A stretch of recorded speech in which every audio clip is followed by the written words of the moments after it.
Showtime. Hello, everybody. Hello, everybody. It's just Brandon and Darren here for this week's Paradox Weekly Comic Show. Rich is going to be getting married next week, right? Yeah, on Saturday. On Saturday the 20th. Oh, yeah. okay, wow. So if you haven't been invited, I think it's too late. Oh, So sorry. well, you can always. He'll be back in about 3 weeks or about a month. Yeah, you know. It's the 4th, I think, or maybe just after the 4th. So of August.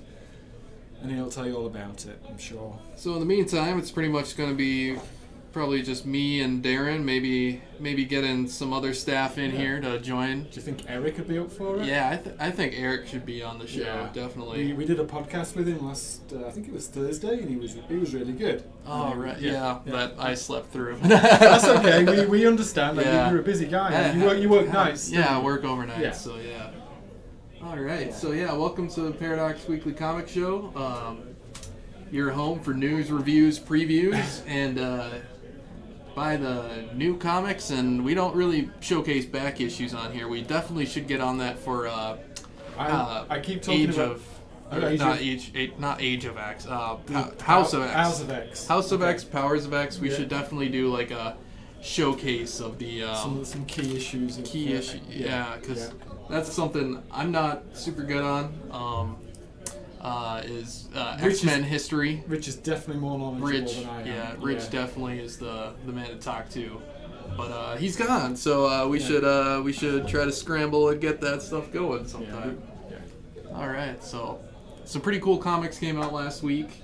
I previewed this issue, Black Hammer Justice League. It was my first, should say my second introduction to Black Hammer. I picked up Black Hammer 45 a while back. Okay. Yeah, and I didn't really know what was going on the whole time. Was that part of the show? Did you read that? Part of the show, and then I just picked it up, just to have it because I thought it was really cool, and I really felt like I needed to read it again. Yeah. But and just how many issues of Black Hammer has been out it's wild, but.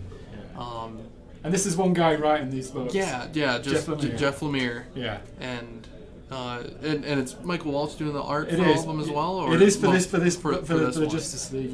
Yeah. Black Hammer definitely has like a look and art style to it that is really cool. Seeing the Justice League being drawn in that manner, it's just kind of bring it into that world. Plus, I love Starro. Who is is it Starro? What's the name of the? It's Starro, right? I'm not sure. The DC villain? Oh. The big starfish. I'm not that knowledgeable. Oh, okay. Yeah. So I'd have to check. You can check. I just read it. Rich is probably at home going, what? Oh my goodness, it's Starro. Come on. So for me personally, Black Hammer is a book that's been on my radar for a while. I know Colin really enjoys it.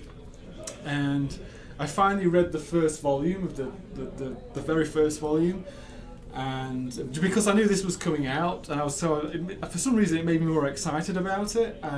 So I read the first volume, and a lot of what happens at the beginning of this Black Hammer Justice League story kind of echoes some of the first issue of that very first volume of Black Hammer. So you don't really need. I mean, you'll definitely get more from the book if you read the original series, but you don't need to read it to jump into this because it echoes a lot of what's going on to kind of bring you up to speed. But yeah, so I really enjoyed the first volume of Black Hammer, and then jumping into this was great because to be honest, for me personally, the Black Hammer characters are more interesting than the DC ones. Maybe it's because I'm just so familiar with them. But although like the Black Hammer characters, they are what do they call them, tropes? Is it? I'm not sure. Like there's kind of like you kind of seen that kind of character before. Yeah. But they're definitely homages to like different types of characters that have existed. The way Lemire brings it all together and the story he spins and what Black Hammer actually is interesting. So. I really enjoyed this, and the only thing that I felt, I mean, this is a 6-issue miniseries, I believe. The thing that kind of was expecting them to meet more immediately, and they don't, do they? Yeah, they just kind of flow right past each that's other. Right. In Which makes sense because they got 6 issues to tell the story. So that's just me. I had an expectation. It didn't mean it was a bad book. Didn't mean I didn't enjoy it. But But I highly recommend it. And if you haven't read Black Hammer before, you don't need to. I think what this will do, and this is how I sold this book yesterday to a customer, that I said she will enjoy this so much that she will want to go back and read Black Hammer. Yeah. But you don't need to read it to jump into this. But I really enjoyed it. Yeah, I definitely feel like I'm missing out on this whole like huge swath of really interesting books. Like, I have so many indie books on my to-do list. Yeah. On top of all my superhero, my main DC Marvel stuff I put on there. So yeah, definitely check it out. Yeah, and I think the main series is drawn by the same artist, and then the spin-off series that focus on the different characters that are mentioned, and you said, was it Black Hammer 45? Yeah, 45. So there's a time difference in some of the different stories. It's just the whole universe he's created. Yeah. And he's telling all these different stories. But he's a good writer, and I think it's, if you want to jump into a different universe for superheroes, this is one to do. So. All right, and then another book you read, Oblivion Song. I read Oblivion Song. It wasn't last week, it was the week before. Obviously, Kirkman announced that was the last issue, 193 of Walking Dead. I've never really got into Walking Dead, but Oblivion Song, written by Kirkman, I'm really enjoying this book. And some of the direction that it's going is kind of obvious, but there's still something engaging about it, and there's still an element of I still don't know what is going on, and I get this sense from what's been said that there's a greater power, because if you know the story, there's a catastrophe and a part of a city, I can't remember what city it is because I'm terrible at remembering things like that, gets transposed into another dimension, transferred, and then that dimension comes here, and it's a big tragedy, and 10 years later there's a memorial for it, and people have disappeared, and there's one guy going back to try and bring people back. But the story's moved on beyond that, and there's elements in this alternate dimension or different world that's kind of sinister, or maybe it's not, and there's an intelligence there, and it's kind of coming into conflict with the survivors. And it's just really interesting, and the way the characters kind of interact with what's going on and what's happening on Earth. And the pacing of the story is quite fast. I think I'm trying to think what I read before I read this. It was a slower book, but when you read this, I think it was Batman Universe, so it was Bendis, so it was a bit wordy, Not that was a criticism. And then I read this, and it's just this is a compliment. It's kind of the pacing of the story is quite fast, and then there's some slow moments, but there's an energy to this story. And I don't know whether what people from Walking Dead, readers of Walking Dead, are going to get that from this, but I kind of feel like I want to say to you, if you were enjoying Walking Dead, try this Oblivion Song, because obviously Kirkman's finished Walking Dead, but really enjoyed this and every issue, and it's just a dream to read because it's just. And the nice thing is, I don't know whether this is like a spoiler, but on the last page, so they'll have the cliffhanger, but then the inside front cover is almost like the first page of the next issue. Okay. So it's kind of like you're just getting a sneak peek. So I like that. Yeah, that's nice when they do that. Yeah. All right, so on my books, I had quite the stack last week. I'll try to get through them pretty fast here. But Avengers 21, War of the Realms is over, and everybody's just hanging out in the hot tub. It is it's super, it's goofy, but at the same time, you feel so good for the characters finally being able to just take a breather. Thor's throwing his hammer around in the hot tub, just because he's like, can I pick it up still? Yep. Yes. So he's a little bit dumb Thor in this, which I know people have been criticizing Aaron for. In the mainline Thor series, Thor's smart, and, a god with godlike intelligence, but then in the Avengers he's been just kind of almost a Hulk type character, which is I'm Thor, I pick up hammer, and, so It's just really fun to see all the characters just be able to take a relax. But then towards the end of the issue, you get the feeling like this isn't over. Like there's this international conflicts. There's the Squadron Supreme of America. We know about Russia's Winter Guard. Namor's got his guys terrorizing the seas again. And then the whole deal with the Vampire War. Dracula's. He has his own little place in Chernobyl now. Okay. Which, Chernobyl's getting to be a hot topic nowadays. It is, isn't it? Yes. People, there's the documentary out. People talking about it all the time. Yeah. Personally, I've been over it for a while now because I played the video game Stalker, which takes place in Chernobyl. Anyways, on to Batman 74. Okay. Oh yeah, because that must have been delayed because I think it. Yeah, it was just last week, and then this week we got 75, and I previewed 75, but just to recap on 74, final showdown between Thomas Wayne and Bruce Wayne in the demon pit, like the ultimate Ra's al Ghul resurrection pit or something like that, where Thomas wants to resurrect Martha. Okay. Well, we find out that. And during this whole time, I love what Tom King does this a lot, where he uses these literary allusions, analogies. Talking about this really grim Russian story about these animals on their way into town and they get trapped in a pit. It's reminiscent of them being down at the bottom of this pit, and it's a gruesome tale of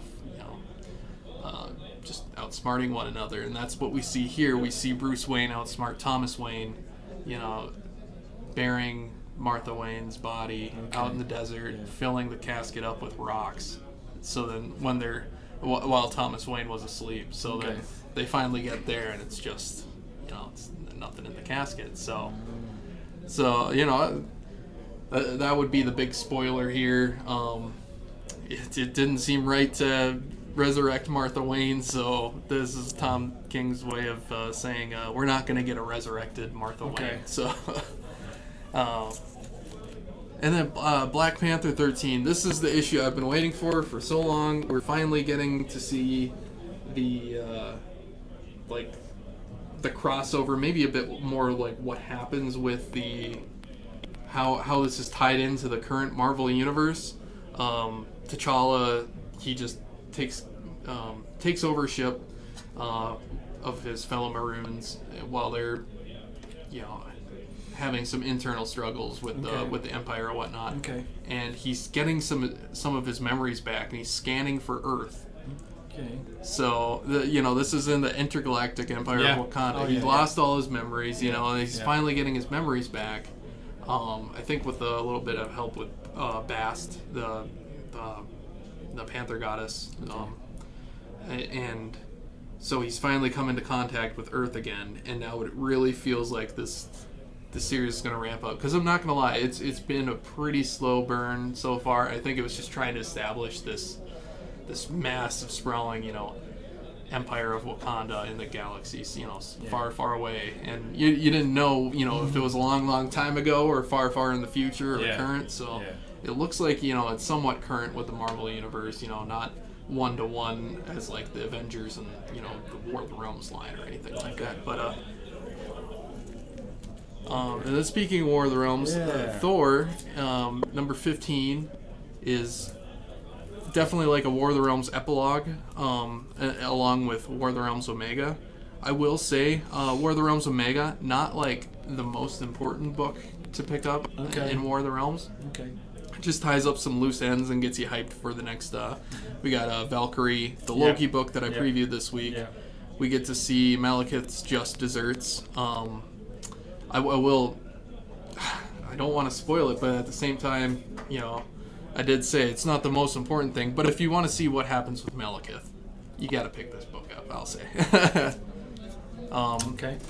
And then the bit of the Punisher line there. So that book wasn't like super a whole lot to talk about, super dense or anything like that. Just a whole lot of different storylines there. And then Thor 15, pretty much just takes off the